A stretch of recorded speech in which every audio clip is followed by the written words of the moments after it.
So right now what we're gonna do is gonna get ready to move the chicken coop, and we're gonna give you a step-by-step process of what we're doing and show you some of the really cool stuff that the chickens have been working on under the coop. Yeah, let's take a look. So if you haven't seen it already, this has been here all winter long. And in the fall, took all the leaves from all these oak trees and all these other trees we got around here, and we piled them up under here. I used the lawnmower, blew them all this way where we knew the chicken coop was going to be, and we raked them up underneath. It's got an open floor on it, so when the chickens poop during the winter, it all falls down in here. But I also used this fence to fence off the bottom of it, and these gates on our garden to fence the chickens in this area. That gave them access under the coop where it didn't snow, and then they could get under there and have some fun during the winter instead of being cooped up all winter, which tends to happen in Minnesota. So the cool thing about this is the chickens keep turning this all year long. We put our food scraps and stuff under here, and then what you see start to happen is the poop gets in there, all these leaves start to break down, then little worms get in there, and yeah, it just works out great. So we'll just start pulling this off and get ready to move.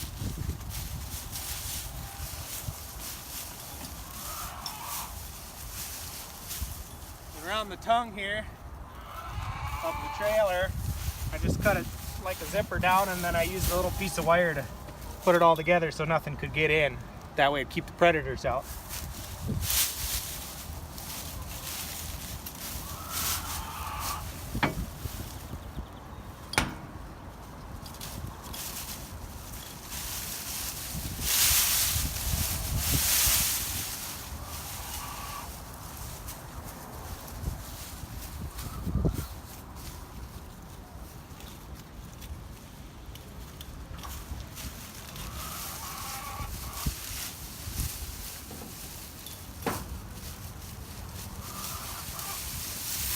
And underneath the coop, it was all the way up to the very bottom of the floor of the coop filled with leaves. So you can see how much that broke down and how much work the chickens have put into that already. Oh yeah, we had it piled up to here to keep the wind and stuff out during the winter, but it all flattened out.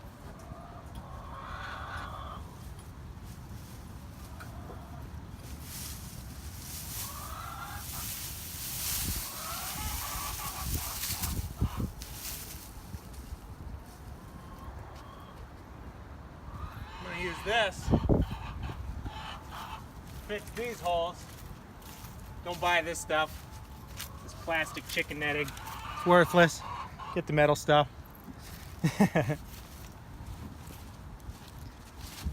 So I may have been too far away for you to hear, but don't get the plastic chicken netting. Always do the investment with the metal. It gets cold, brittle, breaks. You bump it too hard with the bucket of water, it breaks apart. So now he's going to take the posts out. They're coming out easier than I thought they were. Are they?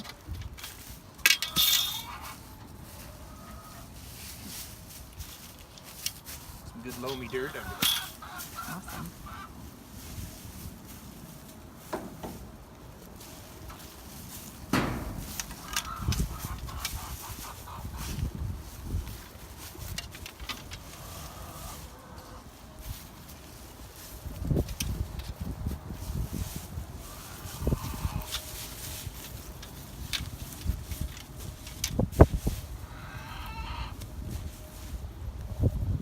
All right, we're ready to move.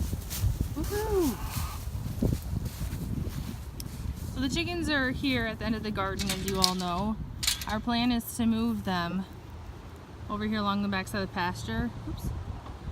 Along over the back here on the backside of the pasture, so that they're still in the shade, so that the coop can help stay cool. They still get a breeze, but then they're working the ground over there now. And if you listen closely, you can actually hear the chickens in there. They're not sure what's going on, and they're not happy that they're not out yet. We can make it through there.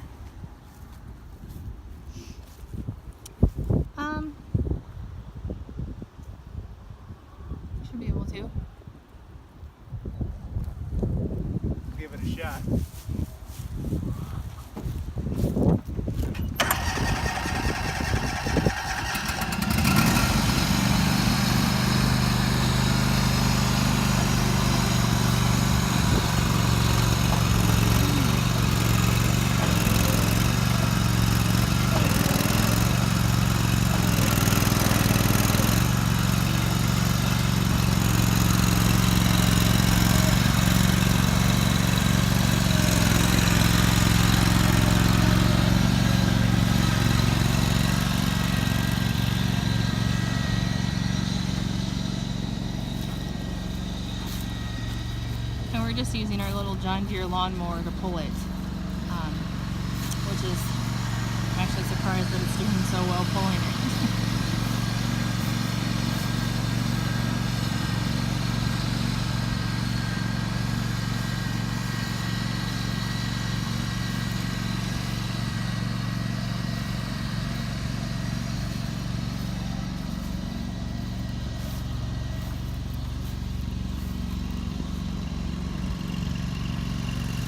Hoping it gets through that spot right there.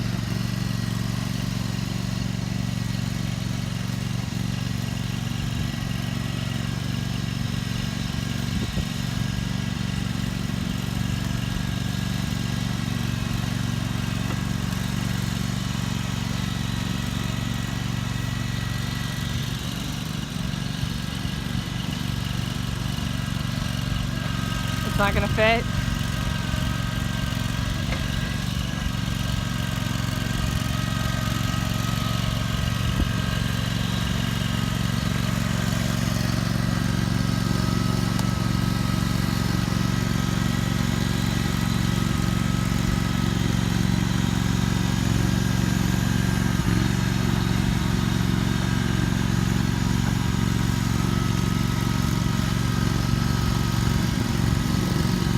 Down there.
So that's where the coop's gonna go for right now.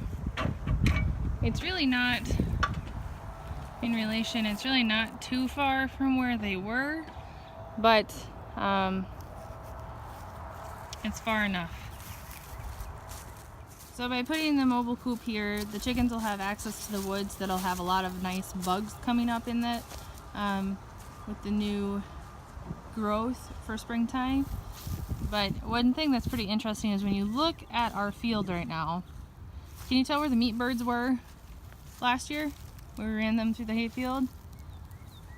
Green, green, not green. So all of their manure was fantastic fertilizer for that hayfield. And we have our meat chicks coming next week. And we'll probably start them on that side of the field this year for the spring. So what Andy's doing right now is he's putting bricks in front of the tires so that it doesn't roll away. Okay, let them out. Mm-hmm.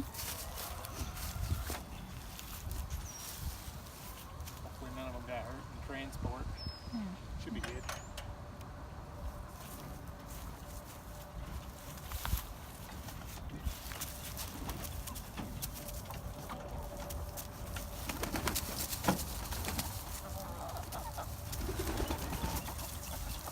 Got the prop stick.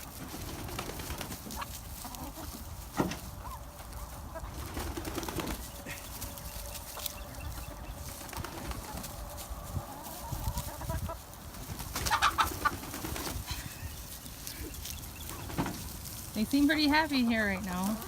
Lots of fresh stuff. Getting orientated. Trying to figure out where they're at. Also, our hope by having them over here in the hayfield pasture area is that they won't run to our neighbor's house to get their bird seed all the time. This way they have plenty of stuff to forage, scavenger for. Enough stuff over here to keep them busy for a while. A long while. But right now they seem pretty happy.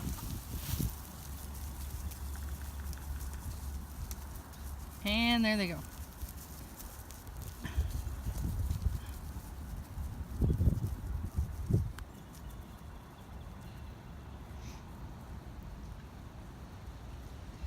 It'll probably take a few, oh, they're going to the bird feeder. It'll probably take a few days for them to orient themselves to being over here. And get used to this is where they want to stay, is over here. But seems like a couple ladies weren't too affected by the move. But here's a few things that we did before we went on our trip. We put in the new water, so since it's not going to be too cold. Got the drip nipples on the That bottom. has the drip nipples on the bottom. Keeps their water a little cleaner. Helps for transporting it around. You don't have to bring out water every single day. And the feeder hanging in the back too. That's been there. But and then we also put this step here. It helps with our oldest daughter to get in and out a little bit easier since she's still smaller. We wouldn't recommend doing the floor this way. Most people, the Joe Salatin way, if you're familiar with him, is to space boards out about an inch apart. So predators and stuff can't get up in there and get at the chickens, but at the same time, their waste can still fall through. This way, it doesn't let everything through. So you can see where they roost every night. It gets built up. Still have to clean it out. My goal was to not have to ever clean out the coop. We wanted it to be a situation where we could move the coop and have the droppings fall through. If we had to clean up anything, maybe just a little bit, you know. So that's one thing we had changed. So if you're gonna do something like this, I wouldn't use this hardware cloth, it's called. Or if you can find something that's got a little bigger openings, but we weren't able to find anything in our local stores. So yeah.